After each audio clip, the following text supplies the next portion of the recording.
कोर्टाच्या बाहेर चहाच्या कॅन्टीनमध्ये चहा पित असलेला संकल्प आपला नंबर येण्याची वाट पाहत होता. आज त्याला आशा होती की त्याचा आणि त्याची बायको अन्वीचा घटस्फोट होईल. घटस्फोट तो आपल्या मर्जीने घेणार होता, परंतु का माहीत नाही, पण आज त्याला आनंद वाटत नव्हता.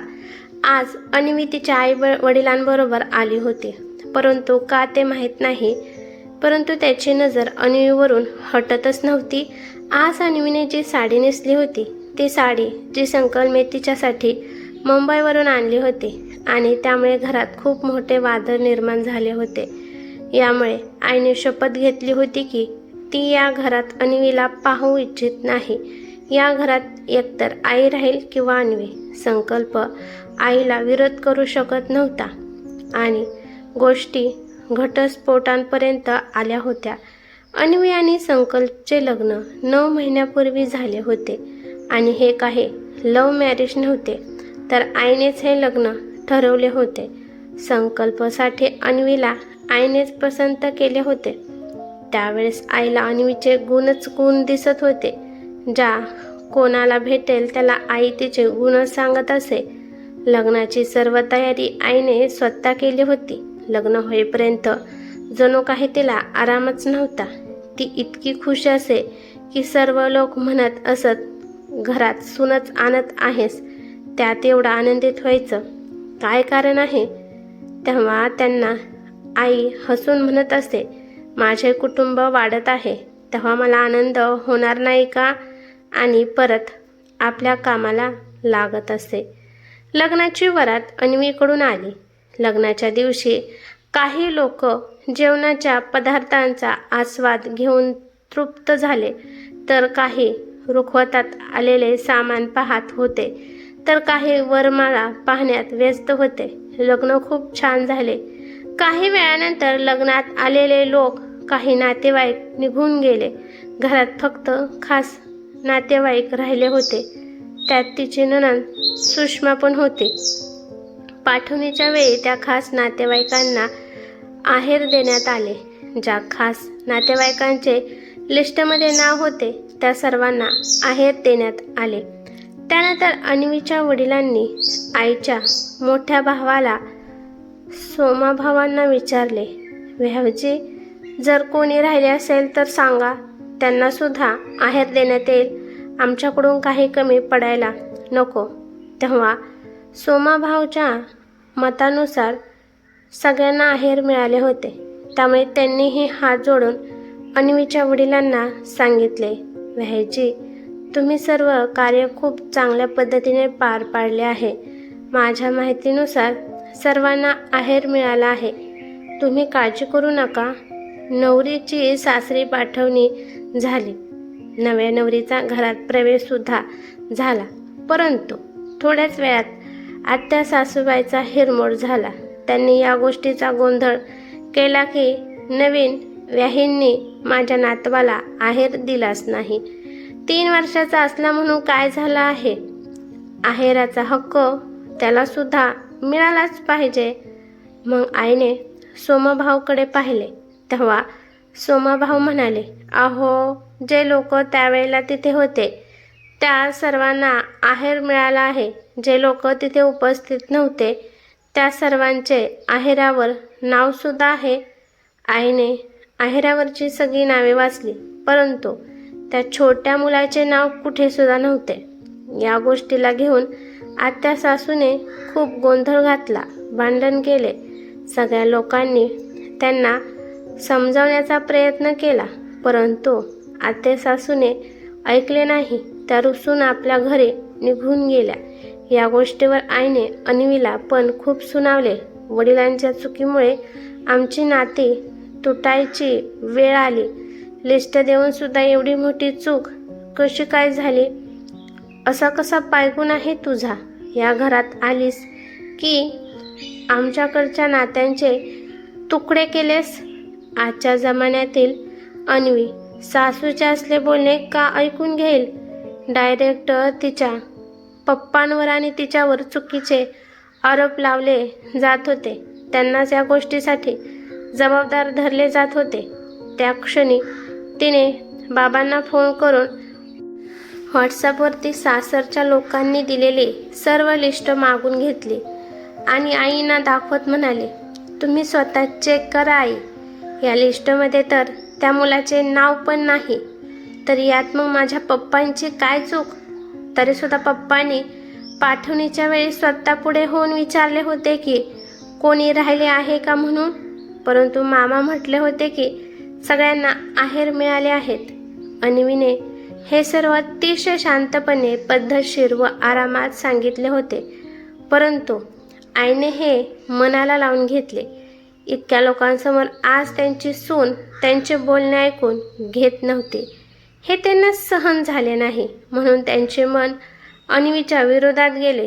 चूक त्यांचीच होती, परंतु विनाकारण अन्वीला त्रास झाला. अन्वीच्या वडिलांना जेव्हा हे समजले तेव्हा त्यांनी त्या मुलासाठी परत आहेर पाठवून दिला. आई आणि मामा स्वतः तो आहेर घेऊन आत्याच्या घरी गेले, परंतु आत्याने आहेर घेण्यास नकार दिला. ज्या वेळेला द्यायचा होता त्यावेळेस तर दिला नाही, आता देऊन काय फायदा? माफ करा, पण आम्हाला तुमचे आमच्याबद्दलचे नाते समजून चुकले आहे. नवीन नातं जोडण्याच्या नादात तुम्ही जुन्या नात्याला विसरून गेलात, तोडून टाकलं तुम्ही आम्हाला. असं सर्व झाल्यामुळे आई अन्वीला दोष देत होती. खरं तर अन्वीची किंवा तिच्या बाबांची सुद्धा यात काही चूक नव्हती. जर माणसाच्या डोक्यात कुणाबद्दल द्वेष निर्माण झाला तर त्याला त्याचे चांगले गुण सुद्धा दिसत नाहीत, त्याच्या चांगुलपणात सुद्धा दोष दिसू लागतात. असंच काहीतरी आईच्या बाबतीत होतं. अन्वी काही जरी बोलली तरी आई त्याचा उलट अर्थ काढत होती. घरातील वातावरण बिघडून गेले होते. घरात कोणीही आईला समजावून सांगायला गेले तर आई त्यांच्याशी भांडत असे. त्यामुळे आईला आता सर्वांनी समजावणे पण सोडून दिले होते. परंतु या सगळ्याचा परिणाम होत होता तो म्हणजे अन्वी आणि संकल्पच्या नात्यावर. आई अन्वीच्या प्रत्येक बोलण्यावर मोठा तमाशा करून संकल्पला सांगत असे. या कारणामुळे अन्वी आणि संकल्पमध्ये पण भांडणे होऊ लागली. लग्नाला 1 महिनाही झाला नव्हता, तरी पण दोघात असे मतभेद चालू झाले होते. त्या दिवशी खरं तर काहीच झालं नव्हते. संकल्प 2 दिवसासाठी मुंबईला गेला होता. तिकडून येताना त्याने सर्वांसाठी काही ना काही खरेदी केली. त्या दिवशी बहिणीच्या घरी काहीतरी प्रोग्राम होता म्हणून दादा, वहिनी व सुषमा तिकडे गेले होते. घरात फक्त आई आणि अन्वी दोघीच होत्या. संकल्पने अन्वीसाठी लाल कलरची शिफॉनची साडी आणली होती. ती अन्वीला खूप आवडली होती. संकल्पला फोन आला होता म्हणून तो फोनवर बोलत बोलत बाहेर आला. त्यावेळी अन्वी ती साडी अंगावर ठेवून आरशात पाहत होती. तेवढ्यात ते पाहून आईने तिला टोमणा मारला. आई म्हणाली, हां हां हां, नेस नेस नवी साडी. बापाची तर आहेर करायची पण ऐपत नाही आणि इथं माझ्या पोराचे पैसे खर्च करत आहेस, नाहीतर फकीराकडून काय अपेक्षा करणार म्हणा. हे ऐकून अन्वीला खूप वाईट वाटले. त्यामुळे तिने उलट उत्तर दिले, आई, कुठपर्यंत तुम्ही माझ्या आणि माझ्या वडिलांच्या मागे लागणार आहात? चूक तुम्हा लोकांची होती, परंतु बघावं तेव्हा तुम्ही आम्हालाच दोष देत आहे. सतत मला त्यावरून काहीतरी ऐकवत बसताय. तेव्हा आई संतापाने म्हणाली, जास्त तोंड चालू नकोस. जेव्हा जेव्हा तू माझ्यासमोर येणार त्यावेळी मी तुला ऐकवणारच. तुझ्यामुळे आमचे नाते तुटले. आई बोलायची थांबतच नव्हती म्हणून अन्वीने सुद्धा जोराने म्हटले, माझ्यामुळे तुमचे कोणते नाते तुटलेच नाहीये. जे तुटले आहे ते तुमच्या हरकतीमुळे तुटले आहे. तुम्हालाच नाती सांभाळता येत नाहीत. त्यामुळे आता सुद्धा आपल्या मुलाच्या व सुनेच्या मागे हात धुवून पडला आहात. तेव्हा आई म्हणाली, बस कर, जास्त तोंड चालवायला लागली आहेस. आई एवढ्या जोरात बोलली की बाहेर असलेला संकल्प पळत घरात आला. काय झालं आहे आई? का इतक्या मोठ्याने बोलत आहेस? विचार तुझ्या पत्नीला. माझ्यावर घर तोडण्याचे आरोप लावत आहे. आता एकतर ही या घरात राहील किंवा मी. आईचे असे बोलणे ऐकून संकल्प हैराण झाला. तेवढ्यात अन्वी म्हणाली, मी का जाऊ या घरातून? सगळी चूक तर तुमचीच आहे. अन्वीने असे म्हणताच आईने रडत रडत संकल्पाकडे पाहत म्हटले, हा दिवस पाहण्यासाठीच मी तुला लहानापासून सांभाळून मोठे केले आहे. ज्या दिवशी तुझे वडील वारले ना, तेव्हापासून मी कधीच हिंमत हरले नाही. मी तुम्हा लोकांसाठी हिमतीने उभी राहिले आणि याचा परिणाम असा झाला आहे की मला हा दिवस बघायला मिळतोय. शेवटी संकल्प अन्वीलाच खवळला. जर तुला आईबरोबर राहायला अडचण आहे तर तू या घरातून निघून जा. कुठपर्यंत मी हे सगळं सहन करू? अन्वीला संकल्पाकडून ही अपेक्षा नव्हती. तिने सुद्धा मग रागाने आपली सामानाची बॅग पॅक करून ती त्या घरातून निघून गेली.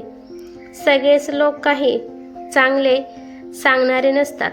काही लोकांना तर संधीच मिळते आग लावायची.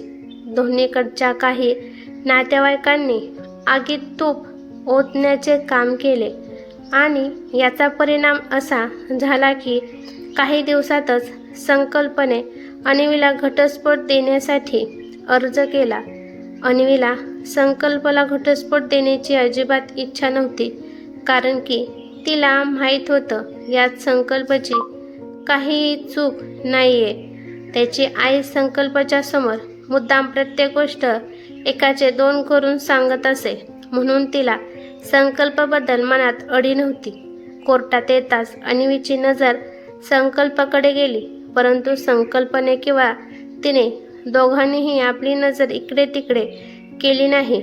उलट दोघेही एकमेकांना पाहू लागले. अन्वीची नजर जणू काही त्याला विचारत होती, काय झालं आहे संकल्प? आज एकटाच कसं काय आला आहेस? खरंच संकल्प आज स्वतःला एकटा समजत होता. घरातील कोणीही सदस्य त्याच्याबरोबर आले नाही. तो एकत्र कुटुंबात राहत असून सुद्धा त्याच्याबरोबर कोणीच नव्हते. आपले दुःख आपल्याला सोसावे लागते हे मात्र खरे आहे. कुटुंबसुद्धा काही दिवसच साथ देते. सुरुवातीला संकल्पाकडे सर्वजण लक्ष देत असत, परंतु जसा जसा काळ गेला तसतसं सर्वजण आपापल्या कामात व्यस्त होते. मागच्याच महिन्यात संकल्पच्या दादा व बहिणीला मुलगा झाला होता. तेव्हापासून तर संकल्पाकडे कुणाचेच लक्ष नव्हते. तो कधी जेवण करतो, कधी घरात येतो, कधी जातो, त्याचे कपडे धुतलेले आहेत का नाही याच्याशी कुणालाही काही देणे घेणे नव्हते. घरात सगळे लोक खुश होते, फक्त संकल्प सोडून. आणि आज निर्णयाच्या दिवशी सुद्धा कोणी त्याच्याबरोबर आले नव्हते. वहिनी घरातले कामे करण्यात व्यस्त होती, तर आई नातवाला खेळवण्यात, खाणे भरवण्यात व्यस्त होती. सुषमाला तर कॉलेज होते, दादाला त्याचे ऑफिस होते. भले मग संकल्पाला द्यायला कोणाला वेळ आहे. आता त्याला कळून चुकले होते की पत्नीशिवाय आपल्याला कोणीही आयुष्यभर साथ देणार नव्हतं. त्यांना आतून बोलावणे आले. दोघेही घटस्फोटाच्या पेपरवर सही करण्यासाठी आत गेले, परंतु सही करायला सांगितल्यावर संकल्पचे हात थरथर कापू लागले. हे पाहून अन्वी म्हणाली, काय झालं संकल्प? तुझी तब्येत तर बरी आहे ना? संकल्पने अन्वीकडे पाहिलं व हिम्मत करून म्हणाला, काय आपल्याला घटस्फोट घेणे गरजेचं आहे का? असे म्हटल्यावर अन्वी त्याच्याकडे एकटक पाहू लागली आणि म्हणाली, घटस्फोट मी नाही तर तू मागितला होतास, आणि जर घटस्फोट घेतला नाही तर आई? तो आईचा विचार सोडून दे. तिला तिचा मुलगा, सून, नातू सगळे आहेत. फक्त मीच एकटा पडलो आहे. जी चूक माझ्याकडून त्यावेळेस झाली अशी चूक मी आता कधीच करणार नाही. तुला आता परत विचारत आहे की आपला घटस्फोट होणं गरजेचं आहे का? आपण परत नवीन सुरुवात करू शकत नाही का? तेव्हा अन्वी म्हणाली, मला घटस्फोट नको आहे, परंतु तू तुझ्या आईचा सामना करू शकशील का? संकल्प गप्प बसला. त्याने घटस्फोटाचे पेपर फाडून टाकले. तिथे उभ्या असलेल्या अन्वीच्या आईबाबांच्या सुद्धा डोळ्यात पाणी आले. कुणाला आपल्या मुलीचे घर असे उजाडलेले आवडेल? अन्वीला तिच्या आईवडिलांबरोबर घरी पाठवून संकल्प सर्वात पहिले आपल्या ऑफिसच्या जवळ भाड्याने घर शोधू लागला. संध्याकाळपर्यंत त्याला घर मिळाले. त्यानंतर तो आपल्या घरी गेला. आई त्यावेळी आपल्या नातवाला खेळवत होती. संकल्पला घरी पाहून म्हणाली, मिळाली का एकदाची सुटका त्या संकटातून? तेव्हा संकल्प म्हणाला, मी ते घटस्फोटाचे पेपर फाडून टाकले. मला घटस्फोट घ्यायचा नाहीये. हे ऐकून आई म्हणाली, असं का केलंस तू? तुला माहीत आहे ना, एकतर ती या घरात राहील, नाही तर मी. आईचे बोलणं ऐकून संकल्प म्हणाला, आई, हे घर तुमचे आहे. तुम्हीच इथे राहा. मी माझा व अन्वीचा राहण्याचा बंदोबस्त बाहेर केला आहे. मी तिच्याबरोबर तिकडे राहीन. अरे, अशी काय जादू केली आहे तिने तुझ्यावर की तू घटस्फोट द्यायला नकार दिलास? सोडून दे तिला. तिच्यासारख्या 56 मिळतील तुला. तुला माझ्यावर विश्वास नाही का? मी तुझी आई आहे. मी तुला लहानापासून सांभाळलं आहे आणि तू तिच्यासाठी मला सोडत आहेस? जेव्हा तुझे वडील, आता बास कर आई. किती दिवस इमोशनल ब्लॅकमेल करशील? आई, तुझ्या चुकीच्या जिद्दीमुळे मी माझे घर तुटू देणार नाही. तू मनापासून खरं सांग, काय आतापर्यंत अन्वी चुकीची होती का? का माझा संसार तोडायला निघाली आहेस? तू तर तुझा नातू, मुलगा व सून यांच्याबरोबर खुश आहेस. मी मात्र एकटा पडलो आहे. तुला माझा एकटेपणा दिसत नाही का आई? सगळेजण आपापल्या विश्वात खुश आहेत, परंतु मी मात्र एकटा आहे. मला पण माझे कुटुंब पाहिजे आहे. ते चुकीचे आहे का आई? तू या घरात खुश राहा आणि आम्हाला पण खुश राहू दे.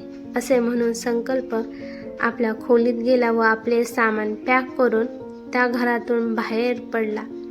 अन्वीकडे जाऊन त्याने अन्वीला बरोबर घेतले आणि त्याने पाहिलेल्या भाड्याच्या खोलीमध्ये त्याचा संसार त्याने अन्वीबरोबर सुरू केला. आशा करते मित्रांनो, ही कहाणी तुम्हाला नक्कीच आवडली असेल. तर लाईक करा आणि सबस्क्राईब करायला चॅनेलला विसरू नका. धन्यवाद.